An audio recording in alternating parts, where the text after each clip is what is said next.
Hello friends, आपका स्वागत है सिविलियन क्लासेस में। तो पहले बच्चों, आज हम बात कर रहे हैं जियोटेक्निकल इंजीनियरिंग के बारे में, है ना। तो पहले बच्चों, जियोटेक्निकल इंजीनियरिंग में हम लोग पढ़ रहे थे बियरिंग कैपेसिटी ऑफ सॉइल, है ना। तो पहले बच्चों, आज हम पढ़ेंगे Terzaghi analysis for bearing capacity. Terzaghi analysis for bearing capacity. पहले बच्चों हमने बताया था बियरिंग कैपेसिटी, बहुत सारे डिफिनीशन पिछले क्लास में हमने बहुत सारा डिफिनीशन बताया था कि आपका ग्रॉस प्रेशर इंटेंसिटी क्या होता है, नेट प्रेशर इंटेंसिटी क्या होता है, अल्टीमेट बियरिंग कैपेसिटी क्या होता है। तो हमने ये नहीं बताया था कि अल्टीमेट बियरिंग कैपेसिटी निकालने का फॉर्मूला क्या है। तो जो फॉर्मूला है प्यारे बच्चों अल्टीमेट बियरिंग कैपेसिटी निकालने का, वो तेरजागी दिए थे। और आपको पता होना चाहिए तेरजागी जो है वो सॉइल मैकेनिक्स के फादर भी कहलाते हैं। अगर आपके ऑब्जेक्टिव में आता है 1 नंबर वाले क्वेश्चन में कि फादर्स ऑफ सॉइल मैकेनिक्स, एक 4 ऑप्शन होगा जिसमें आंसर क्या होगा, तेरजागी। ठीक है ना। तो तेरजागी जो है सॉइल मैकेनिक्स के फादर कहलाते हैं। तो तेरजागी क्या किया, बियरिंग कैपेसिटी, किसी भी सॉइल का बियरिंग कैपेसिटी कितना होगा उसका फॉर्मूला दे दिया। तो देखिए प्यारे बच्चों, तेरजागी gives the idea about bearing idea about calculation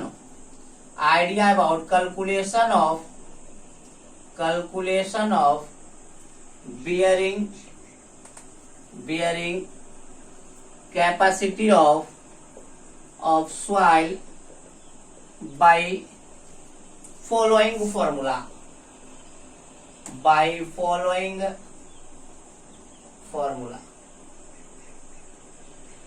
हम क्या बोले प्यारे बच्चों, Terzaghi gives the idea about calculation of bearing capacity of soil by the following formula. तो तेरजागी क्या एक इक्वेशन दिया जिसको तेरजागी इक्वेशन कहते हैं। उस इक्वेशन की मदद से हम लोग किसी भी सॉइल का बेयरिंग कैपेसिटी निकालने लगे। तो वो इक्वेशन क्या है प्यारे बच्चों, तेरजागी इक्वेशन, वो हम लोग देखेंगे। तो प्यारे बच्चों क्या किया ना, ultimate bearing capacity,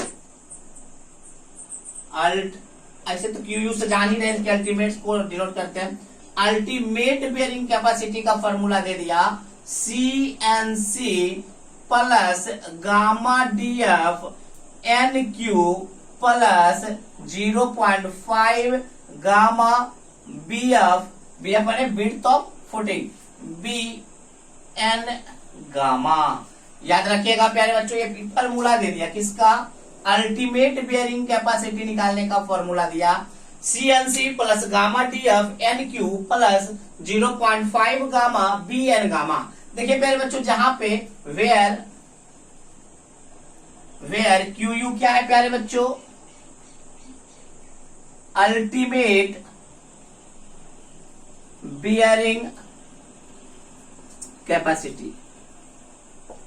capacity of soil. C क्या है, cohesion of soil.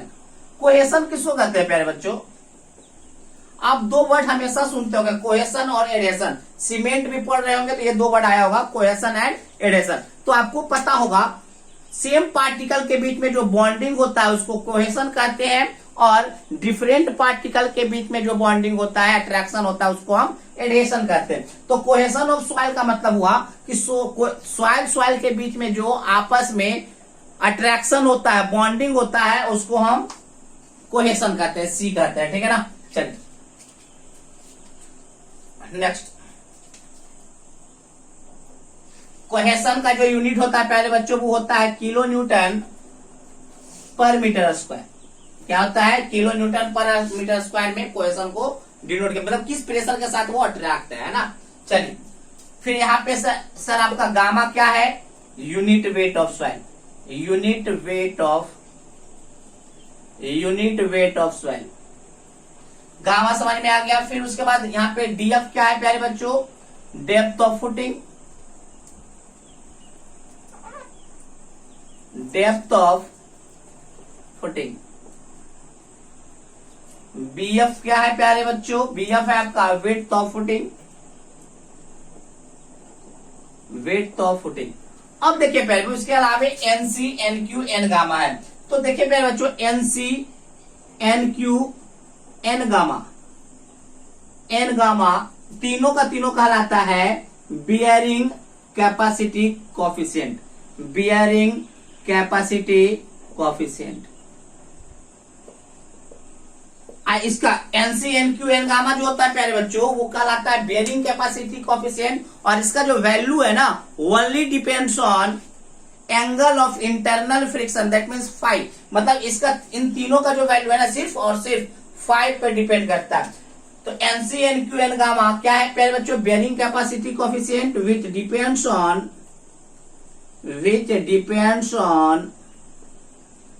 Only angle of frictional resistance of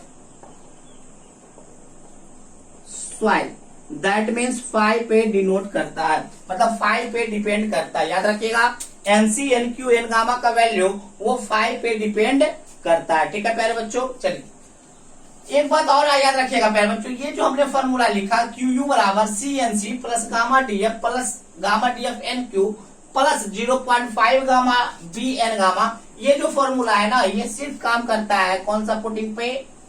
strip footing. आप लोग को ऐसा फॉर्मूला बहुत बड़ा बड़ा लग रहा होगा प्यारे बच्चों, लेकिन जब न्यूमेरिकल्स बनाते हैं तो बनाएंगे तो बहुत ही आसान लगेगा। ठीक है ना? तो ये जो फॉर्मूला है ना प्यारे बच्चों, तभी काम करेगा जब कैसा फुटिंग हो आपका? Strip footing. अगर आपका सर्कुलर फुटिंग हो तो फॉर्मूला काम करेगा 1.3 CNC plus gamma DF NQ plus 0.3 gamma BF N gamma. ये फॉर्मूला आपका काम करेगा, लिखते जाइएगा प्यारे बच्चों, लिखते जाइएगा, सर्कुलर फुटिंग में। कौन सा फुटिंग? सर्कुलर फुटिंग में। नेक्स्ट, QU बराबर 1.3 CNC plus gamma DF NQ plus 0.4 gamma BF N gamma. प्यारे बच्चों, ये जो फॉर्मूला है ना, वो स्क्वायर फुटिंग पे काम करेगा। किस पर? स्क्वायर फुटिंग, स्क्वायर फुटिंग पे काम करेगा। चलिए नेक्स्ट एक लास्ट फॉर्मूला प्यारे बच्चों, QU बराबर 1.0.3 B 1 minus 0.3 BF by L CNC plus gamma DF N gamma NQ plus 1 plus 0.3 BF by L into gamma BF N gamma. प्यारे बच्चों, इतना बड़ा जो फॉर्मूला है ये काम करता है रेक्टेंगल फुटिंग पर, रेक्टेंगुलर फुटिंग। ठीक है प्यारे बच्चों, इसको नोट डाउन कीजिए,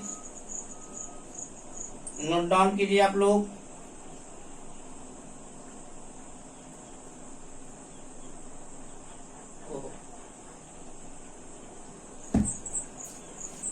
ये फॉर्मूला प्यारे बच्चों थोड़ा सा सुधार लीजिए।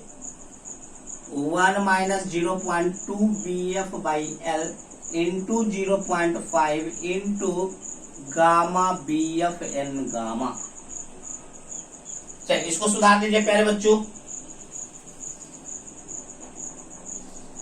सुधार लीजिए इसको। तो प्यारे बच्चों, हमने क्या बोला कि किसी भी सॉइल का बियरिंग कैपेसिटी कितना है होगा, वो आपका तेरजागी बताया। तो तेरजागी क्या किया ना, बहुत सारा फॉर्मूला दिया कि अगर आपका स्ट्रिप फुटिंग होगा तो ये फॉर्मूला लगा दीजिए, अगर आपका सर्कुलर फुटिंग है तो ये फॉर्मूला लगा दीजिए, स्क्वायर फुटिंग है तो ये फॉर्मूला लगा दीजिए, रेक्टेंगुलर फुटिंग है तो ये फॉर्मूला। ज्यादा का अंतर नहीं है फॉर्मूला में, अगर आप ध्यान से देखिएगा तो सारा फॉर्मूला लगभग सेम ही है। ठीक है ना, थोड़ा बहुत का अंतर हो रहा है। तो प्यारे बच्चों ये फॉर्मूला दे दिया, जहाँ पे हमने सारा का मतलब सी क्या है, कोहेशन है, एनसी एनक्यू एन गामा जो है ना वो आपको क्वेश्चन में दिया हुआ रहेगा, जो कि सिर्फ 5 पे डिपेंड करता है। गामा यूनिट वेट है, डीएफ क्या है, डेप्थ ऑफ फुटिंग है, गामा यूनिट वेट है, बीएफ क्या है यहाँ पे, विड्थ ऑफ फुटिंग। तो इतने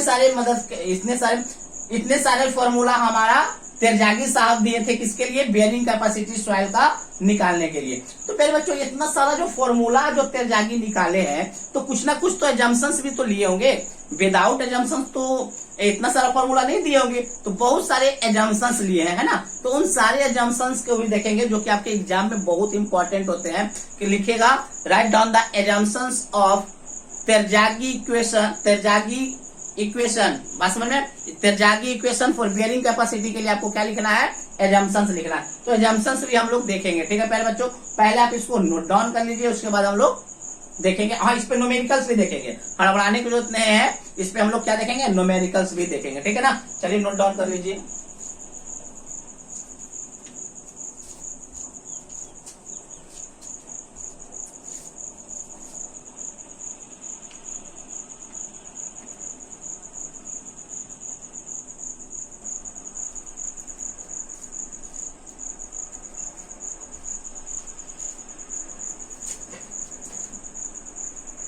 तो पहले बच्चों हम लोग देखेंगे एजम्पशंस इन तेरजागी थ्योरी। पहले बच्चों तेरजागी जो थ्योरी बना रहा था, जो इक्वेशन बना रहा था बेयरिंग कैपेसिटी के लिए, तो क्या क्या एजम्पशंस वो लिया। तो पहले बच्चों पहला एजम्पशंस लिया वो the soil is homogeneous and isotropic. वो ये मान के चला कि जो सॉइल जो है वो कैसा है, होमोजेनियस एंड आइसोट्रॉपिक नेचर का। होमोजेनियस क्या होता है, आइसोट्रॉपिक का डिफिनेशन क्या है, ये हम आपको बेहतरीन तरीके से मॉस में पढ़ा चुके हैं, मैकेनिक्स ऑफ स्ट्रक्चर में, ठीक है ना। Next the strip footing has a rough base. पहले बच्चों अगर स्ट्रिप फुटिंग है तो नीचे ये बेस जो है, नीचे का जो बेस है वो रफ है, मतलब रुखड़ा टाइप का है, रफ बेस है, ठीक है ना। Footing is shallow foundation.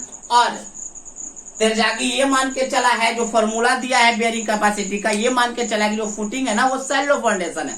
Shallow foundation आप लोग जान रहे होंगे पहले बच्चों, depth of footing less than equal to अगर विड्थ ऑफ फुटिंग होता है तो शैलो फाउंडेशन कहलाता है। अगर depth of footing greater than width of footing होता है तो डीप फाउंडेशन कहलाता है ना। इतना तो जान रहे होंगे ना। तो ये तेरजागी ये मान के चला है कि जो हम इक्वेशन दे रहे हैं वो जिस फुटिंग के लिए इक्वेशन दे रहे हैं, जिस बेयरिंग कैपेसिटी का, वो फुटिंग जो है शैलो फाउंडेशन है। Failure zone does not extend above the base of the foundation. देखिए पहले बच्चों मान लीजिए आपका ये ग्राउंड लेवल है, ये आपका बेस ऑफ द फाउंडेशन है। तो फाउंडेशन के अगर आपका फेल्योर होता है, मिट्टी का अगर फेल्योर होता है ना तो बेस फाउंडेशन के बेस के नीचे ही होगा, ऊपर कोई फेल्योर मिट्टी में नहीं होगा, ये मान के चलता है। जब भी तेरजागी ये मान के चला है कि बेस ऑफ फाउंडेशन के नीचे ही सॉइल फेल करेगा, बेस ऑफ फाउंडेशन के ऊपर एक्सटेंड फेल नहीं करेगा।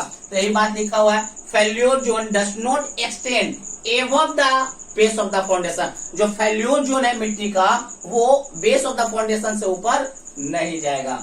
Shear resistance of the soil above the base of foundation is neglected. Base of foundation के ऊपर कोई shear resistance नहीं है सॉइल मास का, ये मान के चलता है कौन, तेरजागी।